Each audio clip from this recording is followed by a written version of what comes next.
Hello viewers, আপনারা সবাই কেমন আছেন? আশা করি সবাই ভালো আছেন।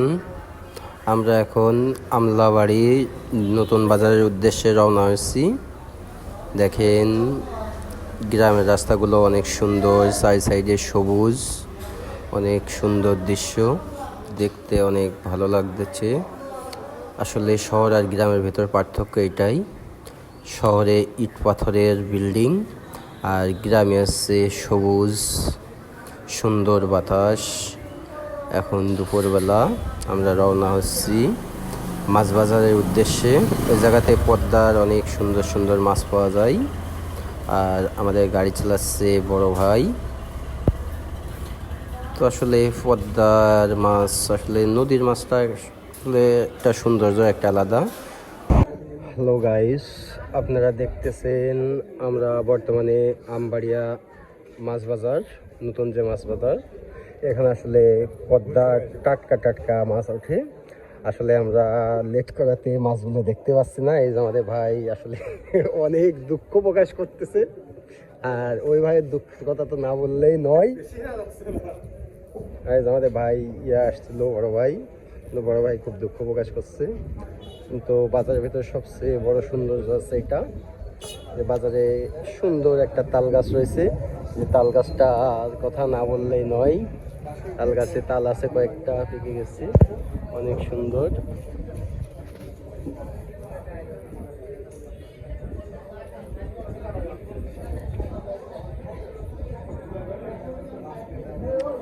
আসলে ভাই, আপনারা যে মাছটা দেখতে পারলেন না, তার অনুভূতি কি? হতাশ হতাশ হতাশ লাগতেছে মাছ না দেখতে পারার কারণে। ভাই আপনার কি আসলে? হতাশ। আসলে এই যে মাছ যে কিনতে পারেন না, এর জন্য ভাবি কি কিছু বলবে আপনাকে? না, কিছু বলবে না, মানে আনন্দিত হবে যে মাছ কাটা লাগলো না, এই কারণে সে আরো বেশি আনন্দিত হবে। তাহলে ঠিক আছে। না, যদি ভাবি আবার কিছু বলতো তাহলে আমরা দেখা যাচ্ছে একটা বিষয়টা দেখতাম।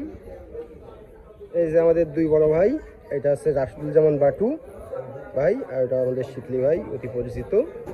আর আমাদের বড় ভাই চায়ের দোকানে গেছে।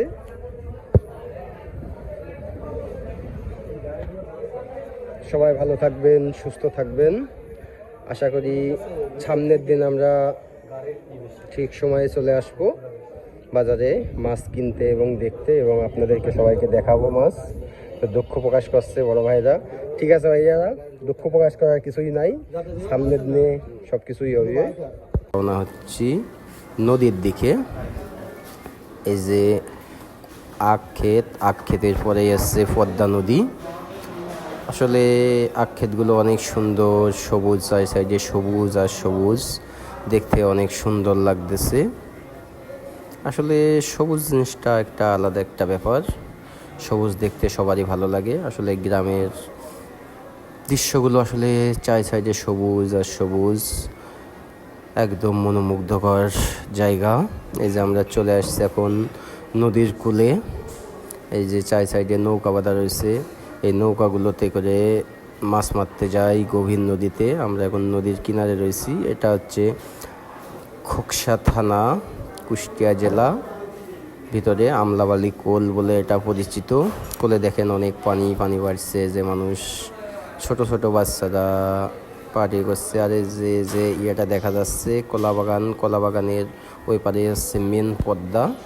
আমরা পদ্মাতে যাওয়ার জন্য নৌকা খুঁজতেছি, তো এখনও পর্যন্ত একটা নৌকাও পাই নাই। নৌকা আছে অনেক, কিন্তু নৌকার কোনো মাঝি নাই। আসলে এখন তো বিকালবেলা, এই সময় তো আসলে নৌকা পাওয়া যায় না, মাঝি পাওয়া যায় তো সকালের দিকে আসলে, তার কারণ বিকালে পদ্মাতে যাওয়া রিক্স। আর এই যে দেখছেন মহিষ, গ্রামের একটা ঐতিহ্যের বিষয়। এই যে হচ্ছে সাইডে পাটের মৌসুম চলতেছে, পাট ধুয়েছে, পাট খুঁটি সাইডে শুকাতে দিয়েছে। আর এই যে হচ্ছে নৌকা দেখতেছেন, নৌকাটা অনেক সুন্দর। এই যে দেখেন, আসলে কোলেও অনেক পানি। এখন কোলটাও আছে এখন কি নদীর একটা বড় অংশ বললেই চলে।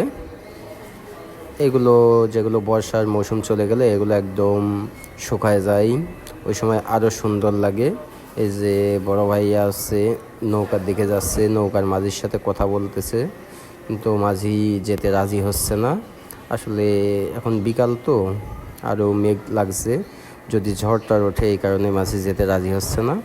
তো আমাদের হয়তো আজ যাওয়া হবে না, আমরা আরেক দিন আসবো এই জায়গাতে নদীতে ঘোরার জন্য। আসলে নদীতে ঘোরার যে একটা ফিল, সে ফিলটা আসলেই অন্যরকম একটা ফিল। আসলে এগুলো সচরাচর দেখা যায় না, তার কারণ যারা নদীর আশপাশে বাস করে তারাই নদীর ফিলটা পায়। এটা যে একটা দেখছেন, এটা হচ্ছে সোলার প্ল্যান্ট। এই জায়গাতে সোলারের মাধ্যমে, তাই সৌর বিদ্যুতের মাধ্যমে পানি তোলা হয় এই জায়গাতে। এই যে আমরা আবার দিকে চলে আসতেছি, তার কারণ নৌকার মাঝি যেতে রাজি হলো না, এই কারণে আমরা চলে আসতেছি। তার কারণ চলে আসা ছাড়া আমাদের আর কোনো উপায় নাই। এখন আমরা আস্তে আস্তে দেখা যাক বাসার দিকে রওনা হব। আর আমরা একবারেই বাসায় যাব না, আমরা বাসায় যাব হচ্ছে গোপগ্রাম কোলে। গোপগ্রাম একটা সুন্দর কোল রয়েছে এবং ছোট্ট একটা বাজার রয়েছে, বাজারের পাশেই কোল, নদীর একটা শাখা, পদ্মা নদীর শাখা। ওই জায়গাতে অনেক সুন্দর লাগে, সুন্দর একটা দৃশ্য। আমরা ওই জায়গাতে যাব, ওই জায়গাতে যেয়ে কিছু সময় ঘুরবো, কিছু গ্রামের যে একটা প্রাকৃতিক দৃশ্য এটা উপভোগ করব। এটা উপভোগ করার পরে আমরা বাসার দিকে রওনা হব। সন্ধ্যার একটু আগ দিয়ে আমরা বাসায় যাব।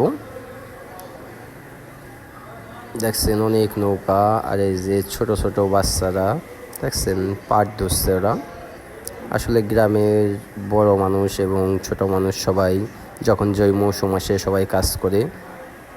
আসলে গ্রামের মানুষের একটা কাজ করলেও কাজের ভেতরে একটা আনন্দ আছে, একটা অনুভূতি আছে। আসলে এগুলো না বললেই নয়। কত সুন্দর নদী, মনে এসেছিলো যে নদীর ভিতরে লাফ দিই, কিন্তু লাফ দিলে যে ভেসে যাব, আর অনেক পানি তো, এই কারণে ডুবে যাওয়ারও একটা রিস্ক আছে। ডুবে যাওয়ার রিস্ক থাকলেও ততটা রিস্ক নাই, তার কারণে সাঁতার জানি, সমস্যা না। যে আমরা এখান থেকে রওনা দিব, চলে যাচ্ছি। এই যে আমরা এখন চলে আসছি বর্তমান গোপগ্রাম কোলে।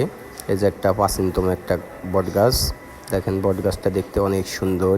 বট গাছে কত সুন্দর নামছে, শিকড় নামতেছে, দেখছে অনেক সুন্দর লাগছে। ওয়াও, কত সুন্দর দেখতে, অস্থির একটা জায়গার অস্থির ফিল। এখানে কত সুন্দর বাতাস হচ্ছে, বাতাসটা আসলে মনে হচ্ছে না যে এখান থেকে আমরা চলে যাই, এখানে থেকে যেতে ইচ্ছা করছে।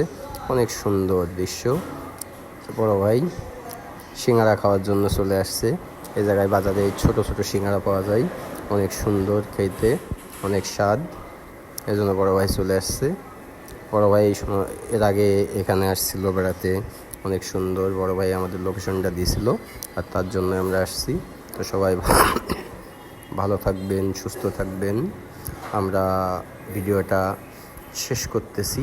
এই যে শেষ ফিনিশিং, আমরা ঐতিহ্যবাহী যে গাছটা আছে বট গাছ, এই গাছটা দেখাই আমরা ভিডিওটা শেষ করতেছি। তখন সন্ধ্যা